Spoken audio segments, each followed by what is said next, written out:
And we're back on Shardlight Radio. I'm your host, Mr. Ben, and on today's episode, I am going to do a set review of the expansion Genesis. I believe all 25 cards have been revealed, and I'm going to go through them one at a time and kind of briefly give some ideas about where I think these cards might fit, whether or not I think they're good cards, and then I'll probably have some comments about the overall expansion and the price point at the end. So to get right into it, 1 cost, Sigil of Exile. This is a Argent Augment. You can exhaust it and pay 1 to put a counter on this card. So already you've got to play it, and then you have to be able to exhaust it and pay another. So you play it on turn 1, you're not doing anything with it. Minimum it has to be turn 2. You exhaust the card and can expel target unit your opponent controls with cost X equaling the number of counters this card had. That could be really strong. Somebody puts a Sylphia down and you use your Sigil of Exile to expel Sylphia from the game before they have a chance to bounce it back with Kite. Really good. But if somebody's playing Sylphia, they've long since destroyed your Sigil of Exile with the Zephyr Crystal. Sigil of Loss.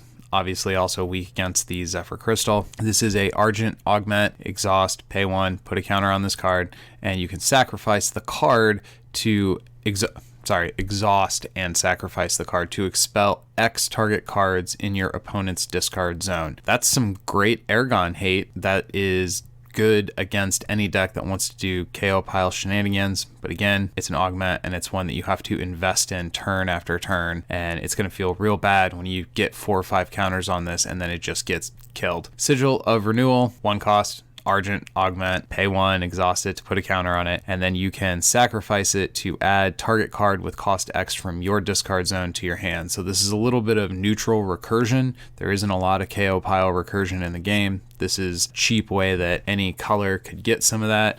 However, the kinds of aggressive decks that you use this to like pull small units out of the KO pile to recycle them, those kind of decks probably don't want to spend 1 on this and then continue to spend 1 to build counters on it, and decks that want to go long and play the long game are probably going to have better ways to recur their KO pile. So I'm not sure that the Sigil of Renewal has a place. The Thief of Valoy. This is a 1 cost, 500 power dark unit. You can exhaust it and do an offering, which is a new keyword that's showing up in Genesis. You expel 3 cards from your discard zone and then expel target unit from your opponent's discard zone. This turn you may play that card as if it were in your hand. So you can remove something from your opponent's KO pile and then maybe have access to play it, although I think that's gravy. That basically is the difference between doing this early game and doing this late game. If you do it late game, maybe you go after a unit you want to play. Early, you're just trying to prevent any kind of KO pile recursion. Ella, the Sky Huntress. This is a 1000 power air unit that has the arrive effect that you discard a Sky Raider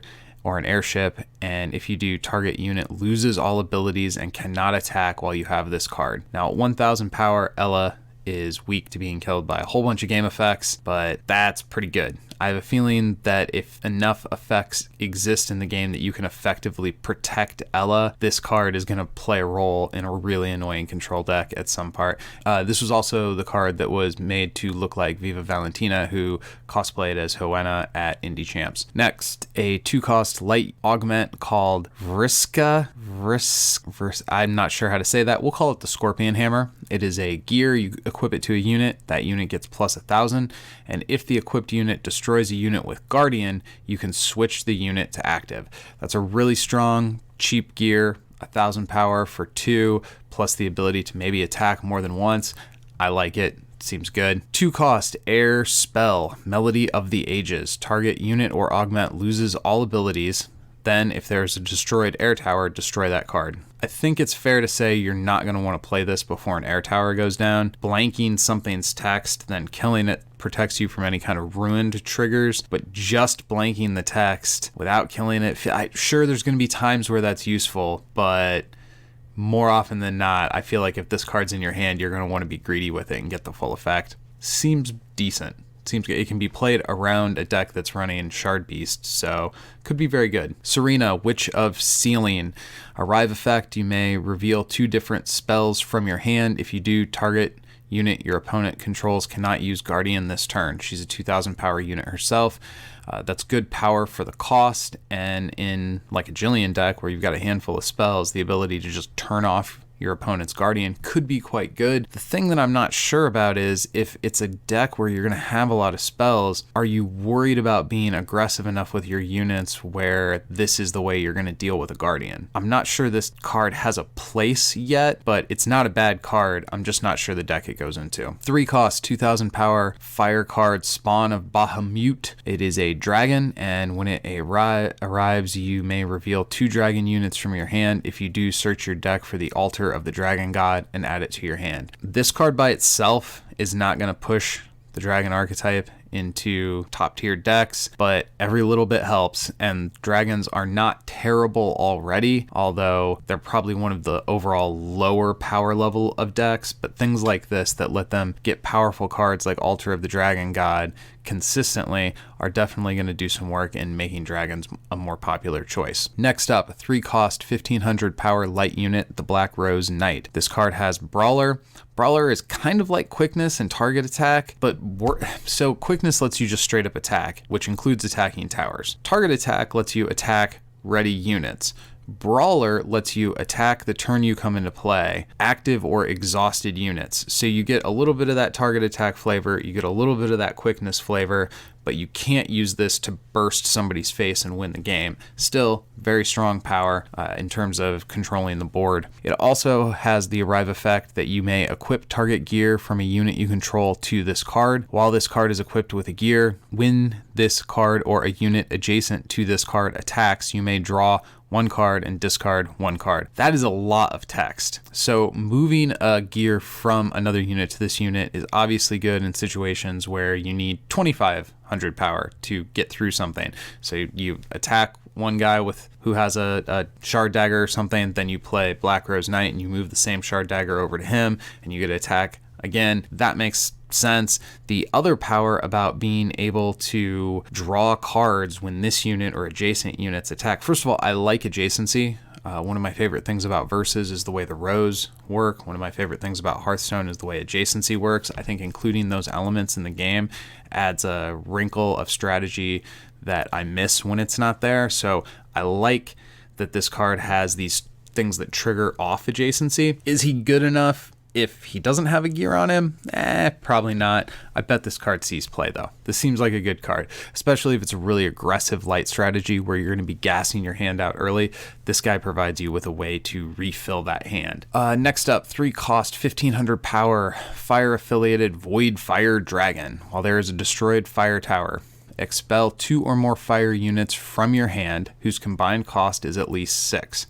Put this card from your discard zone into play, expel it when it leaves the field.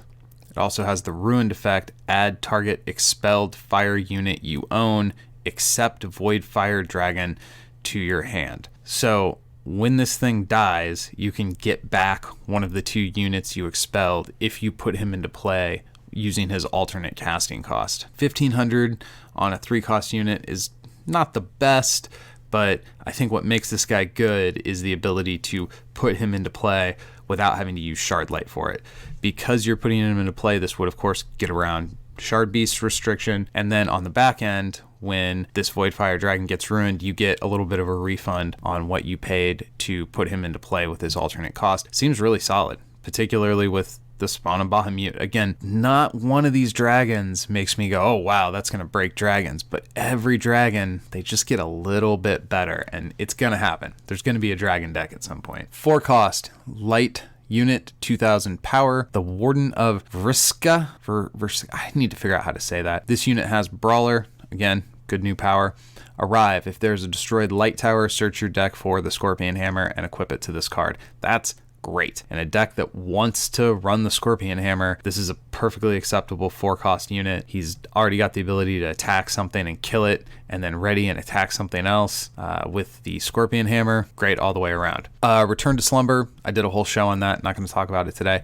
3 cost, dark affiliated, augment the greatest heist. Arrive. Expel up to X +1 target cards from your opponent's discard zone. X equals the number of destroyed dark towers. While this card is on the field, you may play cards expelled by this effect as if they were in your hand. Let's be clear. This card is here for the arrive effect. You want to be able to remove, technically expel, units your opponent controls from the game. that's what the Greatest Heist is about. Playing those units, that could be great. You play this on 3, you get rid of something, and then later in the game, oh, that Azure Guardian sure would be nice now. Obviously, there's higher power spikes that this card could do in terms of stealing something from your opponent, but I think the likelihood that you're ever going to recruit the card Expelled is pretty low, given how powerful Air is and how cheap Zephyr Crystals are. Beckoner of Dreams, I'm going to skip. 6 cost, Dark Affiliated Slate Gargoyle, 3,500 power.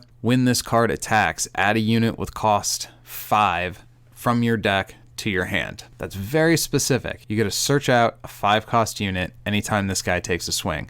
I like that. I like any card that adds units to my hand, but it's so specific. Ruined, you may offering 5, and if you do, put 1 unit with a cost 5 from your hand into play. So you search out a 5 cost guy when he attacks. If he dies, you remove 5 cards from your discard zone, and then you get to play that card for free.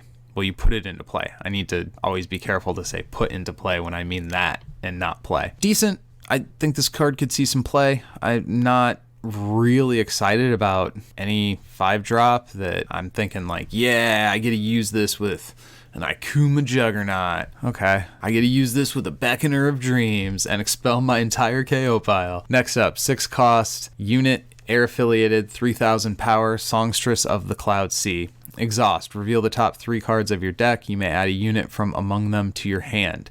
If 2 or more units have returned to your hand from the field this turn, you may put that unit into play instead. Put the rest into your discard zone. Seems good. I mean, it does kind of the stuff that you expect Air to do. You want to be bouncing units to hand, giving you the ability to add an extra unit to your hand, basically draw 1 at the cost of milling 2, or potentially putting that 1 into play. 6 cost though. Is that where Air decks want to be? Playing 6 cost, 3,000 power units just to get a little bit of card advantage? I'm not sure this card has a home. 8 cost, Voidfire Desolation. Spell, destroy up to 1 of each, a unit, an augment, a shard, and a tower. I love this card. I'm absolutely going to play with this card. I think this card belongs in some kind of Jillian Corona deck. I haven't figured it out yet. I love this card. Destroying a shard. What else destroys a shard? This is a great card. I'm gonna play that card. Harbinger of Vibrile. It's an 8 cost legendary unit with Guardian. Can't be targeted by spells. Notably, it doesn't say abilities, just spells that can't target it. Flip your champion or your spirit face down. Restore 1 of your destroyed towers with the same element as the card you flipped. That could be really good, depending upon what your champion spirit combination is. It could be really relevant to get an extra Guardian or pick off an extra card out of your opponent's hand. There's certainly going to be situations where playing a 5,000 power 8-drop to get this power is going to be worth it, but not the most exciting card. Another 8 cost 5,000 power unit, Tafiel, the Fallen Celestial of Rodar. I don't know how they even fit all those characters into the naming banner on this card. This guy has Brawler, love that power, and he has the arrivability to flip your champion or your spirit face down. If it's the champ, you play a unit from hand. If it's the spirit, you play a unit from your discard zone. So anytime he comes into play, he can bring friends. For some decks, that's a really steep cost. The deck I did in the last episode of the podcast, that payment is irrelevant. We're happy to pay that to get the extra card. I think this guy's going to see more play than the other 8-drop, but both of them are probably going to have decks where they find a home. Although anything that costs 8, so many games end before that turn. High cost cards just never see as much play as lower cost cards, even when they do really cool things. Next up, we've got the set of Surging Towers. So in general, I'm not super impressed with the Surging Towers. Tower of Surging Flames. This is 1,500 power, so it's 500 power more than the other fire tower. You can only play this if your champion or spirit is fire, and when it's destroyed, you may deal 1,500 damage to all units your opponent controls, but use this only if you have more destroyed towers than your opponent. That is good. Is it better than a guaranteed kill a thing? Kill all the things, maybe. Maybe you kill no the things if they have 1 or 2 units that are over 1,500, or maybe it doesn't go off at all if you're winning the game. That's my big problem with all these surging cards, is that in order for them to be great or even good, you have to run the appropriate spirit, and then you have to be losing the game to get the benefit out of it. I don't want to lose the game. I don't often like playing cards that ask for me to be losing the game. And do these cards do anything that really digs you out of that come from that behind position. All the towers do something positive for you when your towers get broken, but not getting that effect reliably, I just don't know. I mean, we'll see. The air tower, 1000 power, Tower of Surging Gales, use only if your champion or spirit is air. When this card's destroyed, you can put the top card of your shard deck into play. Now that's pretty good. The ability to ramp. We haven't seen a lot of ramp. Has there been any ramp in this game? I mean, Shard Drain is like anti-ramp. So that seems like it could be valuable. But again, you have to be behind and then they have to hit this tower. And is that better than just clearing 2 of their units? Certainly there's times where my opponent hits my air tower and I just opt not to do anything because I don't want you to get your Twilight Knight back in hand and kill another Guardian. So is this better than that? I'm probably leaning towards the current air tower over Surging Gales. Tower of Surging Radiance. This is the light tower. It has 1000 power. When this card is destroyed, you can put a 3-cost unit or less from your hand into play. I just think this is bad. 1000 power tower. Maybe you get to play a 3-drop for free. That's not great. Next is the Tower of Surging Shadows. This is the new dark tower, and notably this is the only tower that now has 2000 power. I think this card will see play simply because it's got 2000 power, and there's a much smaller number of units that can crack this tower than say 1000 or 1500. When this tower is destroyed, if you have more destroyed towers, you can put a 3-cost or less unit from your discard zone to the field. That's just objectively better than the light tower in every way. Your discard zone is going to grow as the game goes on, so you're more likely to have a target for Surging Shadows in your hand. This is a higher power tower. Man, I don't like saying power tower or tower power all the time. It's just better in every way. I think Surging Radiance is probably the worst of these. The last Surging Tower is the blue, the water affiliated tower. It is 1500 power, and when it's destroyed, you may search your deck for a spell and add it to your hand. It's good if it goes off. Again, in order for it to go off, you have to be losing the game. I don't want to be losing the game. So I'm not sure that any of these Surging Towers really have a home immediately, with the exception of Surging Shadows, and that all comes down to its tougher stat line than the other towers. So what do I think about Genesis as a whole?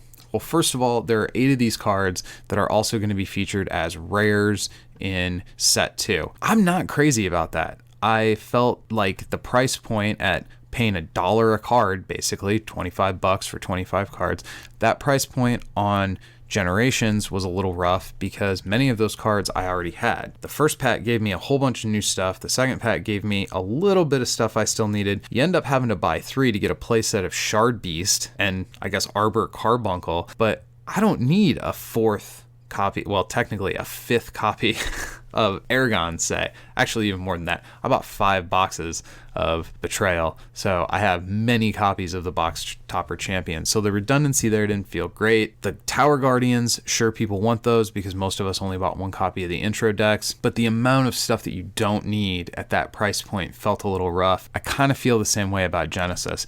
Now, it's not as bad. For one, the cards that we are getting that are redundant from another set, we haven't gotten the other set yet, so this is all new, and it will diminish a little bit of the pack opening excitement with Revelations, but that's down the road and that's going to be a much bigger expansion. So the individual, oh, I pulled a rare that I already got 3 copies of in Genesis, that's not going to feel as bad because there's a lot more going on. Doing it this way where cards get previewed in the expansion packs and then come out in the booster sets, I think is a better order of things than the reverse, but still you're kind of paying a lot and some of the cards are just going to end up being repeats. So I think Genesis overall is a better done expansion than Generations was in terms of I feel like I'm getting more value for my money. I like both expansions. Genesis is definitely more exciting and there's more going on with it. I'm going to get 3 packs of these the day my store gets them in. I'm really excited to play with a few of these cards, particularly the Beckoner of Dreams and Return to Slumber for